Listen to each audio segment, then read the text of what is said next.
Todas temos uma caminhada e a caminhada de cada pessoa é diferente. Algumas têm uma grande caminhada até que ele chega até salvação. Outras pessoas já são crentes desde muito novo, mas mesmo assim todas as pessoas, toda pessoa tem que tomar as suas decisões, tem que fazer as suas opções na vida. E isto tudo faz parte da nossa caminhada. E essas opções, decisões que nós fazemos, faz quem nós somos hoje em dia. Então, hoje nós vamos continuar a falar com o Bispo David. Então, olá, Bispo David, tudo bem? Olá, Bispa Cristal, tudo bem? Entretanto, nós já falámos a caminhada de David, desde a criança até jovem, onde passou uma época que foi complicada, onde que assim foi afastando de Deus, e até que chegou o momento que ele teve um encontro, Tu tiveste um encontro com Deus, onde Deus lhe tocou, então a vida mudou. Teve que fazer várias opções, mudança de amigos, mudança de várias coisas. Entretanto, agora já está salva, já está a servir a Deus nas igrejas, então como que foi então, o resto da sua caminhada? Porque não chegou um dia dali em Inglaterra, não foi assim? Claro, claro. Então comecei a servir a Deus na música. A música era algo que sempre fez parte de mim, uma coisa que me acompanhou e que eu penso que Deus também colocou como uma necessidade para conseguir expressar. Às vezes a gente tem coisas no coração, não sabe bem as palavras, e a música é como que uma forma da gente fazer uma ligação direta à alma e pôr cá para fora. Então foi isso que Deus usou na minha vida para me agarrar a Deus. Era o link, era o elo que eu tinha com a igreja e com servir a Deus, e daí fui desenvolvendo. Era uma coisa que eu amava. O David pensou, provavelmente, esta é a minha área, eu vou servir a Deus sempre com música, e é isso. Ou tinha outros sonhos, outras ideias, ou pensava, e já mais ou menos cheguei, já sei o que é que Deus quer. Não, nunca pensei assim Nunca pensei assim em termos do futuro, que é isto, já está feito, já está. Penso que não. Foi uma altura que, pronto, ali na música, claro, era onde eu estava à vontade. E quando começa a haver uma transição, para mim na música, estar ali estar a tocar no Coriacos, a primeira vez que fui tocar com o Coriacos lá na bolha, ainda no Tejal, eu tinha chegado, estava no auge da minha vida, porque era como uma criança crescer a ver o Cristiano Ronaldo a jogar e agora está a jogar ao lado do Cristiano Ronaldo. Para mim era esse o sentimento, que era aquilo, as músicas que eu ouvia e as pessoas que via ali no louvor, e agora estava ali também a poder tocar. Para mim foi mesmo muito importante, e isso foi uma dádiva, uma oferta que Deus me deu, que estou para sempre grato. Mas pronto, claro, a chamada não acabou por aí, e teve alguns sobressaltos, porque quando Deus começa a querer desenvolver ou levar-nos para outro lado, e nós já estamos confortáveis com aquele sítio onde nós estamos, por vezes começamos a criar o hábito, ou digamos que o barro começa a secar e Deus está-nos a querer moldar e a gente está a querer secar.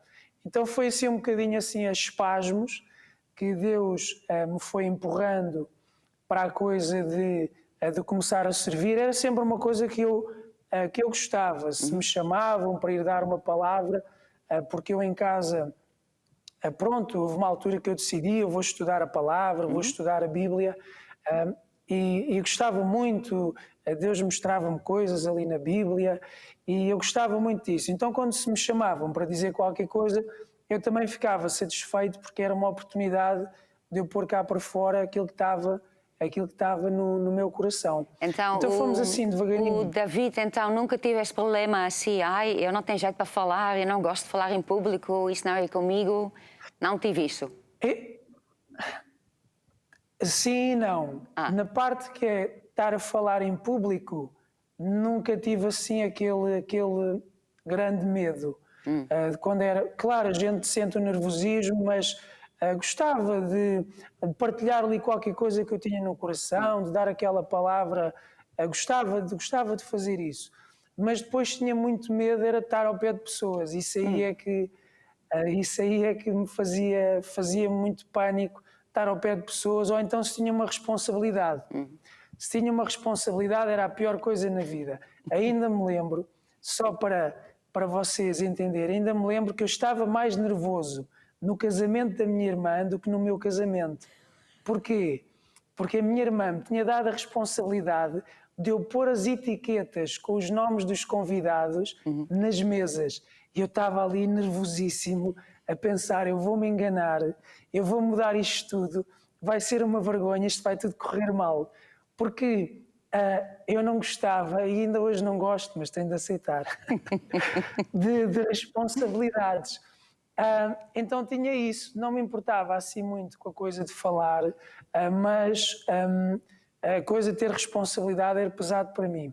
Houve uma altura que foi... Já agora, quer dizer, também- já está a fazer muita coisa e tal, e o Brigitte já estava lá na história, ou não? Ou... A Brigitte aparece aqui nesta altura, acho que é 19 anos, não é? 18, 19 anos. Ela está aqui, ela também confirma. Então, aos 18, 19 anos é quando a gente começa a namorar, 28 de novembro, não me lembro do Ok. ano, não vou dizer, que é para não saberem as idades ao certo. Vamos fingir que é 2015. Mas bem, a gente começou a namorar e pronto, tínhamos aquele interesse em comum. Foi na igreja infantil que a gente se conheceu, mas depois é nos jovens e no louvor que começamos a ter mais tempo juntos, a ganhar amizade e que depois então namoramos. Até foi nos ensaios do louvor, antes dos outros chegarem, que eu lhe pedi em casamento. Portanto, vale a pena a gente servir a Deus. Mas bem, foi então o ambiente que Deus criou, que é um ambiente saudável, não é? Não é um ambiente das discotecas, onde se vai conhecer assim gente maluca, mas é um ambiente saudável. E foi aí juntos, uma coisa muito natural, na amizade, que foi surgindo a amizade e que então também é uma história só em si, que posso entrar aí, que é a história de como é que Deus trabalhou no meu coração para eu poder ter uma família, que foi mais outra coisa muito forte. Porque eu já andava, acho que desde os 18 anos, que estava ali a buscar a Deus, estava a querer que Deus trabalhasse no meu coração, entender o que é isso, do que é o amor, porque no meu coração e na minha vida eu nunca tinha tido aquela imagem da família, não é? O meu pai deixou a minha mãe quando ela ainda estava grávida, eu cresci muito com aquele ressentimento, com aquela coisa de não ter o pai. Por um lado queria ter o pai, por outro lado estava chateado por ele ter ido embora. Pronto, a minha mãe sempre falava para a gente amar o pai, falava bem dele, mas a crescer como um homem aquilo estabiliza muito, e foi até uma idade muito avançada que andei com aquela coisa no coração. Então é mais ou menos aí nos 18 anos que Deus começa a trabalhar no meu coração e a mostrar-me o que é o amor. E Deus até fez muitas vezes que a maneira dele me explicar qualquer coisa é numa música. Há uma música que eu tenho que é uma fotografia de alguma coisa que eu passei na vida, que Deus me ensinou.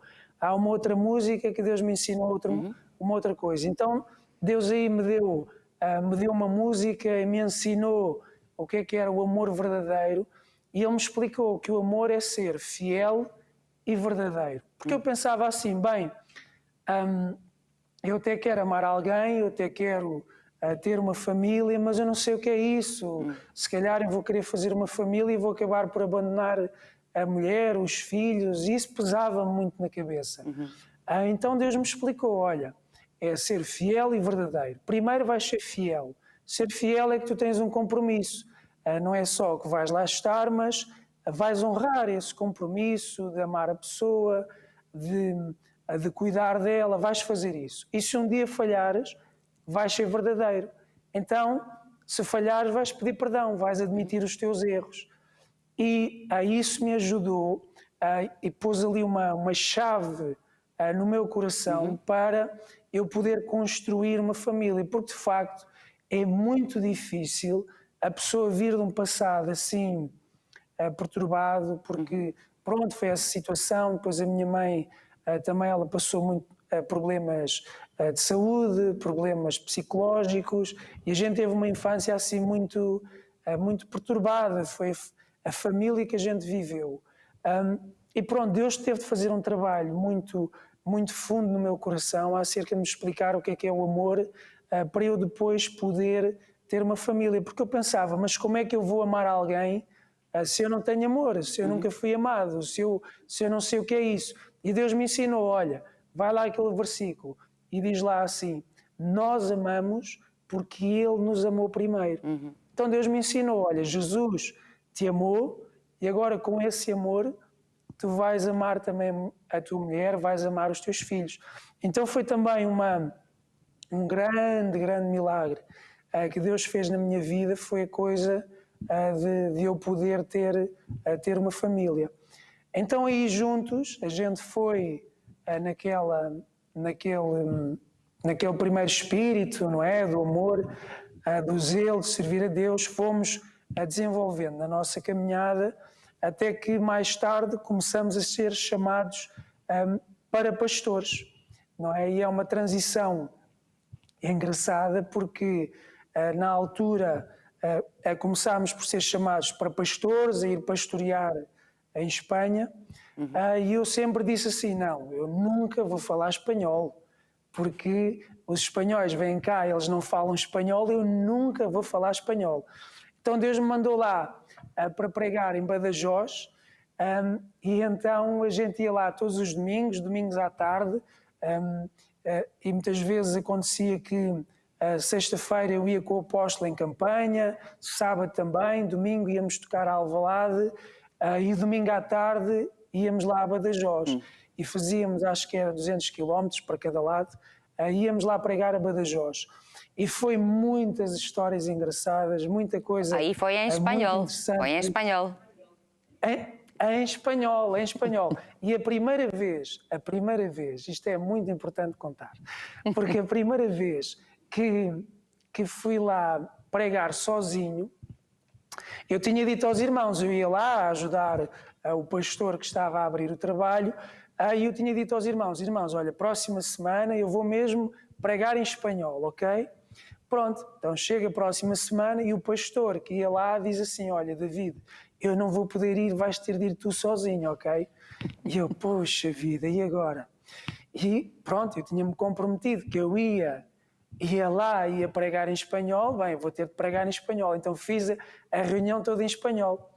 E ainda pior é que o irmão lá, o marido do dono da casa tinha sido preso. Oh. E eu agora tinha de orar por ele, para ele ser liberto, expulsar o demónio em espanhol. Mas o que é certo, o diabo há de ter ficado confuso com a minha oração e o homem foi liberto. Então nós começámos nessa altura, foi assim no espanhol, cheguei também, o apóstolo nos enviou já um pouco mais tarde, nos enviou para ir pregar em Espanha, também como missionários.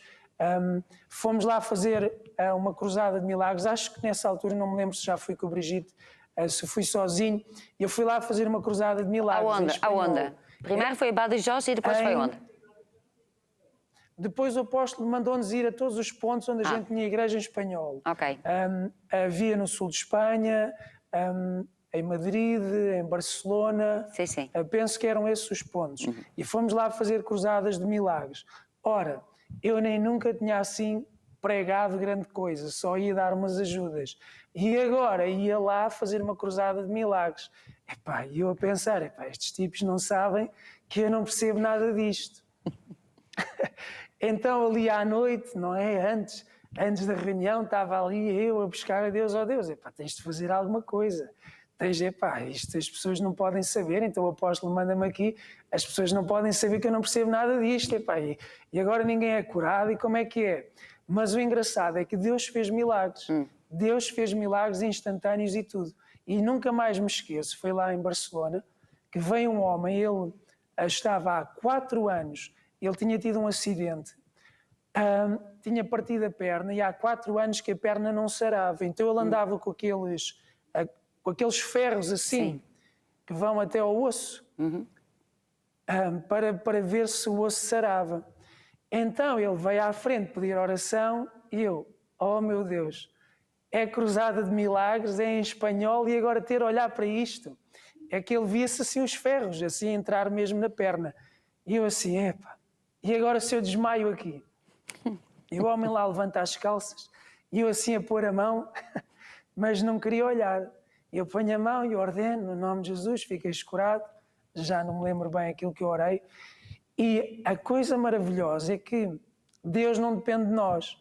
E quanto mais nós nos sentimos fracos, mais Deus mostra como Ele é grande. E eu penso que fomos lá, acho que foi 2 semanas ou um mês depois, fomos lá e o homem estava curado. Há 4 anos que ele estava com aquela perna por sarar, que o osso estava infectado, e o homem ficou curado. Então, glória a Deus, Deus não passa aqui pelas nossas capacidades, mesmo nas nossas fraquezas, Deus se usa de nós. E ali pelo meio também, não me lembro se é um bocadinho depois ou um bocadinho antes desse período, acho que é um bocadinho antes desse período, é a altura em que Deus nos chama para nós entrarmos como missionários, ou seja, largarmos tudo e entrarmos a tempo integral na igreja. E foi o grande desafio da minha vida. Porquê? Porque eu gostava de servir a Deus e eu queria sempre servir a Deus, mas eu não queria que alguém tivesse o controlo. Quando a gente entra em tempo integral, a gente põe a nossa vida à disposição de Jesus e do apóstolo. E eu não queria isso, era uma coisa que eu não queria. Então, na altura, eu tinha uma empresa que corria às vezes bem e às vezes mal. Não era bem a minha chamada, mas lá Deus ia fazendo os milagres. Tinha uma empresa e tinha a empresa com o objetivo de eu estar mais livre. Assim, às vezes, nós chegávamos cansados lá de Espanha, então segunda-feira de manhã dava para eu descansar um bocado. Então, dava assim para eu estar à disposição para servir a Deus. Também quando o apóstolo chamava, eu parava o trabalho um bocadinho e lá ia. Mas bem, Deus nos chamou para trabalhar a tempo integral. Então agora tinha de fazer uma decisão. Já não podia ter os 2 mundos. Tinha mesmo de tomar uma decisão por servir a Deus e não podia voltar as costas àquilo. Então eu me lembro que foi uma decisão muito, muito difícil para mim. O apóstolo diz que para ele foi fácil. Para mim foi difícil porque eu estava muito amarrado ali àquela coisa de que tinha uma casa, do carro, das coisas que eu tinha alcançado na vida, que tinha sido uma grande luta para a gente conseguir, e estava ali muito, muito naquilo. Mas eu lembro-me que, pronto, eu queria agradar a Deus, queria servir a Deus, também na altura a gente não estava a conseguir estar com aquela disponibilidade já para servir por causa do trabalho da minha mulher. Então eu estava-me a ver ali, estilo encostado entre a espada e a parede. Ou entrava a tempo integral, ou então já não poderia servir a Deus como a gente sempre tinha servido. Então eu estava mesmo ali numa luta contra mim próprio, contra a minha vontade. E um dia, à meia da noite, Deus me acordou, eu estava ali a orar, acho que eram umas 4 da manhã, eu estava a orar e Deus estava-me a lembrar da história do jovem rico. O jovem rico, Jesus o chamou. Ele perguntou: o que é que eu hei de fazer para herdar a vida eterna? E Jesus o amou, ele disse: olha, larga tudo e vem e segue-me. E Jesus estava a dizer: olha, estou-te a fazer a mesma pergunta, o que é que tu vais dizer? O que é que tu vais fazer? E aquele jovem, na altura, não é, da Bíblia, ele não quis ir atrás de Jesus, quis agarrar-se ao que ele tinha. E eu disse: não, Jesus, eu quero me agarrar a ti, pode custar, pode seja o que for, mas eu vou me agarrar a ti. Então foi uma coisa que custou, porque na verdade eu estava ali como que contrariado a fazer aquilo.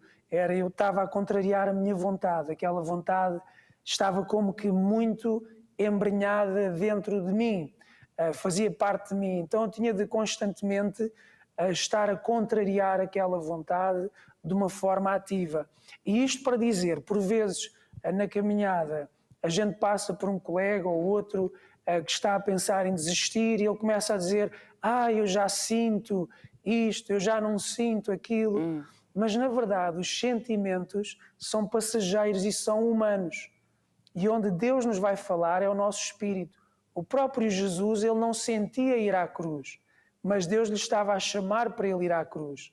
E a grande vitória que hoje a gente tem é porque Jesus foi à cruz. Então, quando eu crucifico a minha vontade, quando eu crucifico aquilo que eu queria fazer para fazer a vontade de Deus, então aí Deus vai se usar de mim de uma forma grandiosa. E é isso que a gente vê, porque na verdade nós não somos nada, mas com o tempo Deus vai usando e nos vai dando essa alegria de ajudar pessoas, de a curar este e aquilo, de ver famílias transformadas. E claro, com o tempo a gente também vê que tudo aquilo que a gente deixar por amor de Jesus e do Evangelho, nós recebemos 100 vezes mais. E é isso que Deus nos tem dado em família, não há vontade, não estamos agora preocupados com ter isto ou ter aquilo, estamos simplesmente focados a viver para servir a Deus e para servir o próximo. E isso é que é a grande alegria que a gente pode ter na vida. Então, muito importante, entretanto, agora então já está em Inglaterra, né? Foi chamada para a Inglaterra, então foi assumindo essas responsabilidades, né? Entretanto, Exatamente. como que foi isso? Foi, quer dizer, talvez foi difícil, que eu entenda da história, não foi uma coisa muito fácil, quer dizer, são opções também e a pessoa depois, quer dizer, não uma opção, né? Porque são muitos anos e a pessoa tem que continuar isso, porque às vezes a pessoa toma uma decisão, ele vai assim aguentando durante um ano e depois diz, já não aguenta mais, isso não quer. E a pessoa às vezes desiste por causa de uma coisa dessas, né? Então, como que foi o seu caso? Sim, a gente é como a Bispa está a dizer, não é uma decisão que a gente fez e já está feita. A gente tem de ir continuamente fazendo aquela decisão certa. Deus vai subindo a fasquia, vai subindo o nível, vai nos mostrando por onde é que Ele nos quer guiar e a gente tem de ir tomando essa decisão. Claro que eu gostava de dizer, é tudo fácil, é a gente amar Jesus, é tudo um mar de rosas, mas não, é difícil quando a gente está a fazer uma coisa para a qual a gente julga que não tem capacidade, os irmãos nos veem, os colegas nos veem, vê-nos com o fato, vê-nos muitas vezes até sermos usados por Deus e não veem quem é que nós somos na verdade.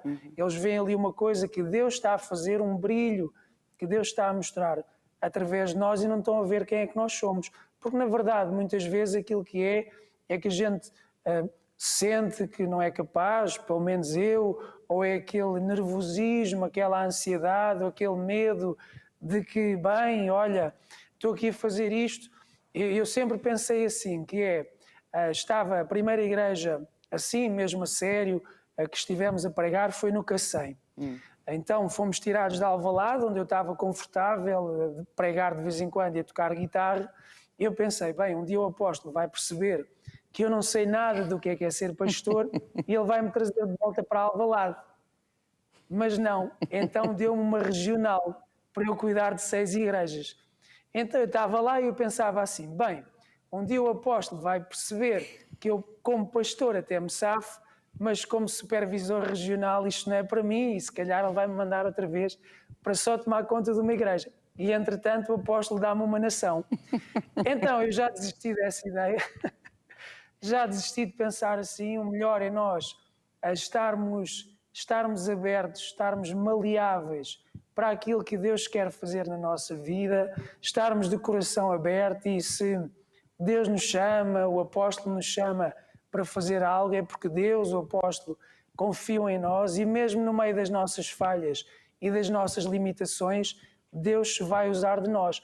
E aquilo que o apóstolo Paulo dizia é muito interessante, porque o apóstolo Paulo diz lá do espinho na carne, que para eu não me gloriar por causa das minhas revelações, foi-me dado um espinho na carne.